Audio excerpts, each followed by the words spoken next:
My name is Ashley Crosby and I'm doing the sterile dressing change. So I checked my orders and it says that we're going to change the old bandage and put a new one on, and then that the patient has no allergies. So go into the room. I knock, come in, I introduce myself. My name is Ashley Crosby. I'm with Bevel State Nursing. I would ask their name and date of birth. I would verify it. I would ask if they have any allergies, and then I would assess for pain. If they have any pain, then we would give them some medication and come back within 30 minutes. So now we're going to actually start all of our stuff. So I would hand hygiene and apply clean gloves.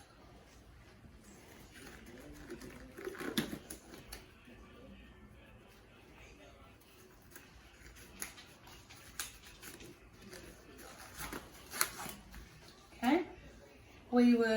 When we take the bandage off, we're gonna make sure not to pull the skin or pull near the side. And we wanna make sure that the patient is comfortable, and we would wanna have the bed at a working position for us. So we would start at the corners. And we would roll the bandage back. This is where we would assess for Coach and Rita. So we don't have any color, odor, any drainage. We would look at the consistency. So, and then our wound site, there isn't any redness, edema, ecchymosis, drainage, and it doesn't seem to be spreading. So we would roll it up, put it in our clean glove.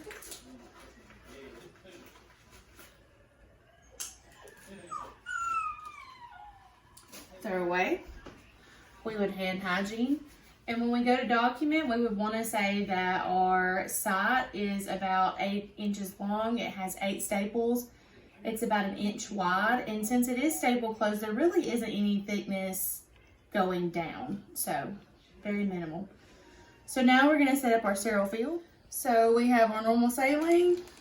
Then we get out our sterile pad, which ours is a cut in half potty training pad because our kits didn't come with one. We have our sterile gloves. We have our 2 boats, combine pad, and then our culture swab. And our kits didn't come with paper tape, so we're making the best out of IV tape. Okay. So we would want to set up our first set of boats, not touching the inside. And then we would get our sterile field ready. So the way that we would grab the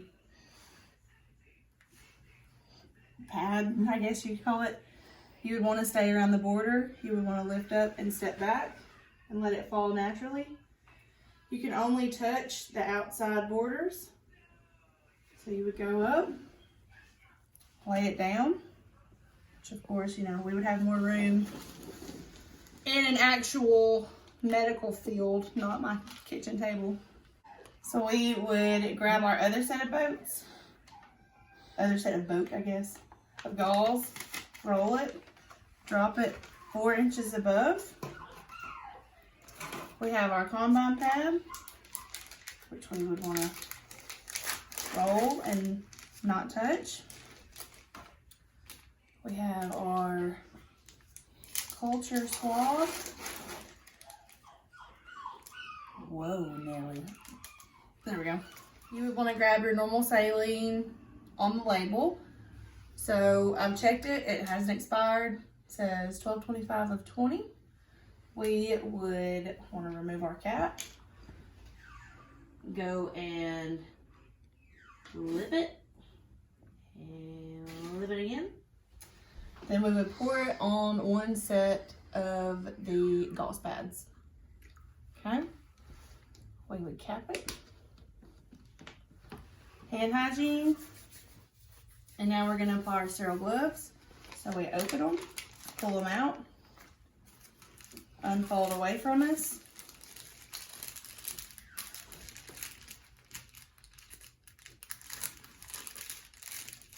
Only using the very inner piece of the record. Pull tight. We're going to start by gloving our dominant hand. So we're taking our non-dominant hand, pinching, pulling up. Gloving, we'll fix that guy in a minute. We would want to scoop, step back, glove again.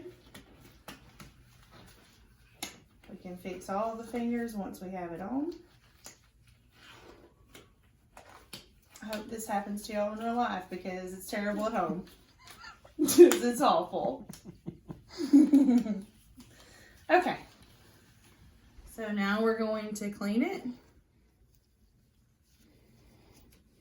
You have the wonton, the furthest away, throw away.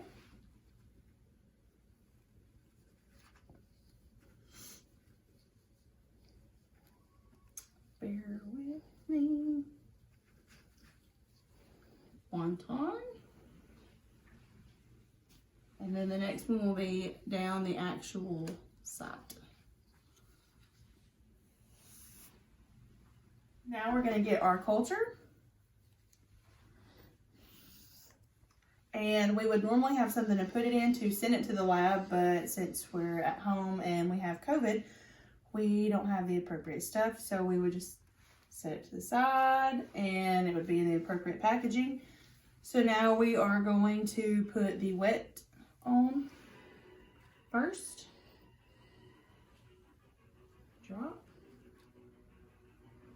Drop. Drop. Then we would do the dry.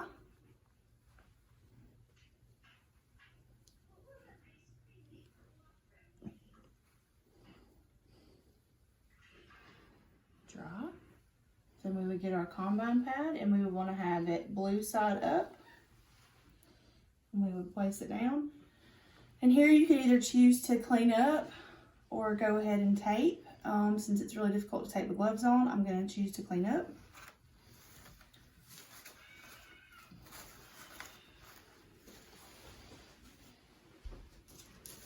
Remember, our little thing would be in some sort of lab thing that we would send. We'd also have our initials, time and date before we send it to the lab.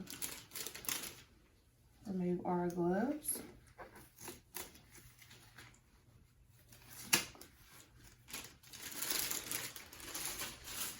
Okay. Oh, hand hygiene again, just in case. Then I have my tape, and we're going to do the window pane style.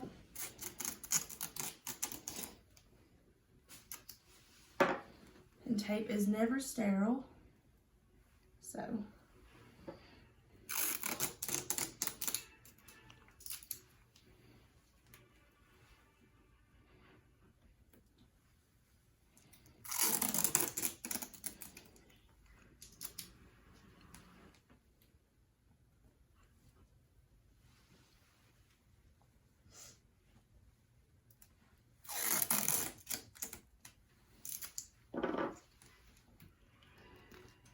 And then before the last piece of tape goes on, you would want to label it.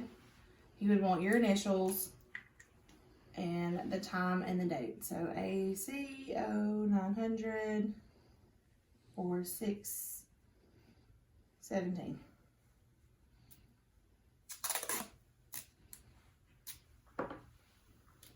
That you don't want to write on the patient. So that's done. We would lower them in the safest position. We would educate them if they have any signs and symptoms, any problems. And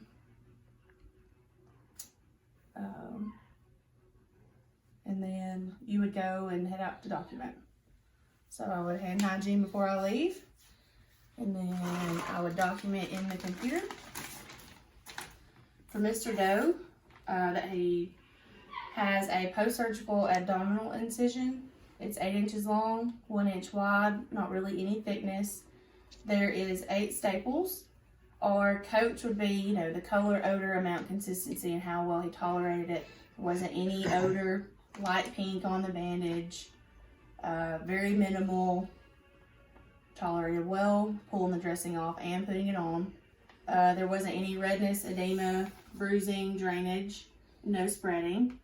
Didn't report any pain, and so wet to dry applied, and I swabbed for a culture, and I would sign A. Crosby, student nurse, 617.